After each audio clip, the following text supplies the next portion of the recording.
The BJP Telangana today has called for a 24-hour Diksha Dharna against KCR over his unfulfilled promises.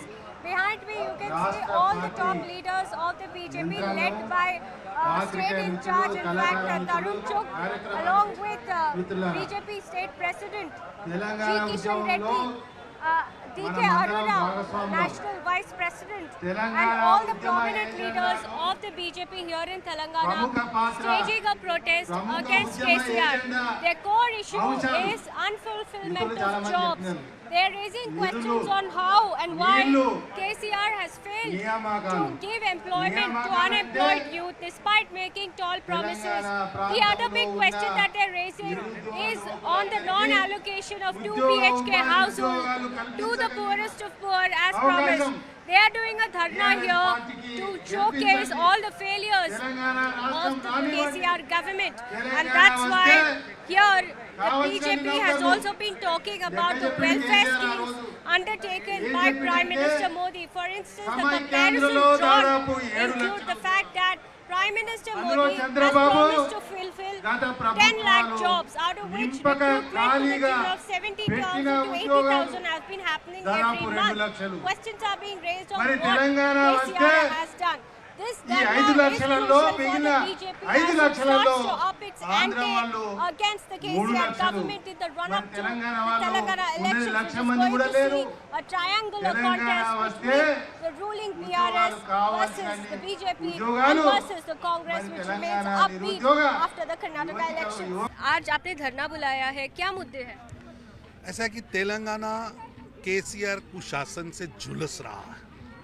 Telangana की जनता हाहाकार मची है कि कैसी सरकार हमने चुन ली थी जिसने पौने 10 साल तेलंगाना की जनता के विकास की बजाय शोषण किया। बंगारू तेलंगाना बनाने की बजाय तेलंगाना को कर्जा वाला तेलंगाना बनाने का काम किया। आज तेलंगाना के ऊपर जितना कर्जा है उसके कर्जे की किस्त चुकाने के लिए भी कर्जा लिया जा रहा है। 1 लाख करोड़ रुपया केवल ब्याज में किस्तों में भरा जा रहा है। जो तेलंगाना की जनता का पैसा है वो केसीआर का कुटुंब अपने ऐशो आराम, अपने राजमहल, अपने आसपास के लोगों को खिलाने में व्यर्थ इस्तेमाल कर रहे। टैक्सेस नहीं बढ़ रहे। तेलंगाना के अंदर खनन माफिया, ये चर्चा होती थी 2014 से पहले, केबल माफिया की चर्चा होती थी और कहा जाता था कि आंध्र प्रदेश उस समय इकट्ठा था कि ये केबल चला रहा है, ये रेत माफिया चला रहा है, ये खनन माफिया चला रहा है, ये नौकरियों का माफिया चला रहा है। आज तेलंगाना के अंदर माफिया किंग कोई है तो केसीआर कुटुंब है। नौजवान सड़कों पर लड़ रहे हैं, युवा अपने हितों के लिए संघर्ष कर रहे हैं, लेकिन केसीआर कुटुंब मस्त है और कांग्रेस के साथ मिलकर नूरा कुश्ती खेल रहा है। लेकिन तेलंगाना की जनता ने अब ठाना है, बाय बाय केसीआर कुटुंब, अब तुमको जाना है, क्योंकि तेलंगाना को अब बचाना है। अब ये मस्ती नहीं, अब राजा बाबू नहीं, अब जनता के लिए, गरीबों के लिए काम करने वाली सरकार लानी है, जो कि भारतीय जनता पार्टी दे सकती है। सर, केटीआर का ये कहना है कि जो 1 नेशन 1 इलेक्शन के बारे में चर्चा होने वाली है, जब भी आए वो, ये एक डाइवर्शनरी टैक्टिक है मोदी सरकार का, जो फेलियर है उसको छुपाने की।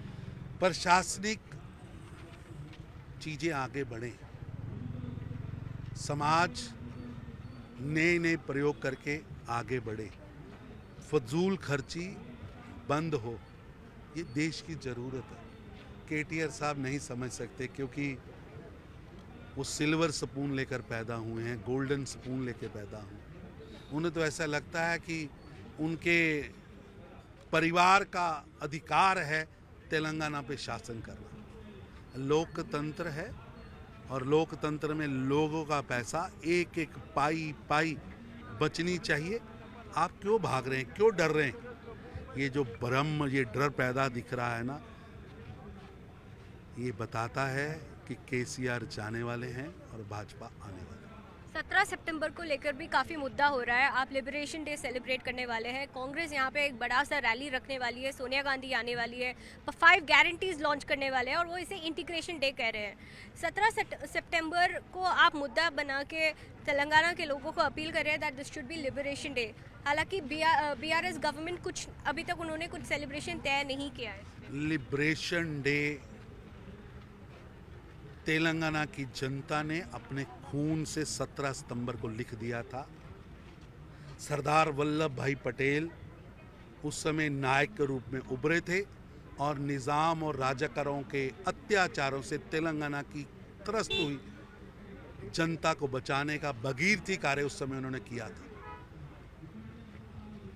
तेलंगाना के अंदर उस समय आम नागरिकों के साथ अत्याचार की प्रकाष्ठा हुई थी, हत्याएं हुई थी, बलात्कार हुए थे और वो करने वाले कोई और नहीं, निजाम के राजाकर थे।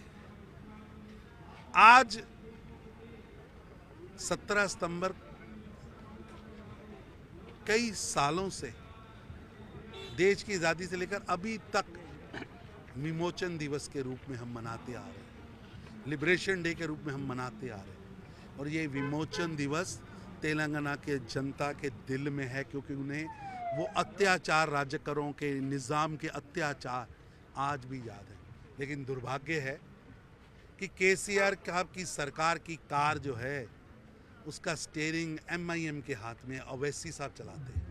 अब अवैसी साहब को खुश करने के लिए, एक वोट बैंक को खुश करने के लिए वो विमोचन दिवस से भाग रहे हैं। मैं उनसे निवेदन करूंगा, आइए अमित शाह जी की लीडरशिप के अंदर जिस तरह पिछली बार कार्यक्रम हुआ था, इस बार भी हो रहा है, आइए उसमें शामिल होइए और उन वीरों को याद करिए जिन्होंने अपनी शहादत दी और उनको धिक्कारिए जिन्होंने तेलंगाना पर अत्याचार किया। पर मेरे को मालूम है केसीआर साहब के पास वो गट्स नहीं है, क्योंकि केसीआर साहब की सरकार MIM के राजकरों के इशारों पर काम कर रही है। सर, कांग्रेस भी उस दिन एक बड़ा सा पब्लिक रैली बुला रही है। सोनिया गांधी ने तेलंगाना को ओरिजिन बनाया है, सोनिया गांधी तेलंगाना की माता है, ये प्रचार करते हुए कांग्रेस भी अपना मुद्दा कर रही है। एंड दे बिलीव जो कर्नाटका में हुआ वो तेलंगाना में भी वो रिपीट। ऐसा है कि केसीआर साहिब हों या सोनिया गांधी जी हों, इन्होंने राजनीतिक रोटियां सेकने का काम किया। जो हमारा स्टैंड था सुषमा जी ने वहाँ लिया था, तेलंगाना की जनता उसको जानती है। लेकिन मैं पूछना चाहता हूँ, तेलंगाना को रोक के किसने रखा था? कांग्रेस पार्टी। किसने यहाँ पर अत्याचार किए? कांग्रेस पार्टी। यहाँ के बच्चों की नौकरियों को कौन खाता रहा? कांग्रेस पार्टी। और कांग्रेस आज यहाँ आई है जिसके पास ना पूरे देश में कोई नेता है, ना नीति है, ना नीयत है। मैं उनसे भी कहूँगा कि तेलंगाना का विमोचन दिवस है, निकलिए मानसिक दास्तां से, निकलिए मानसिक दास्तां से और तेलंगाना की जनता पर अत्याचार करने वाले निज़ाम और राजकरों के खिलाफ चंद शब्द तो बोलिए। ओवैसी की ब्लैकमेल में मत आइए।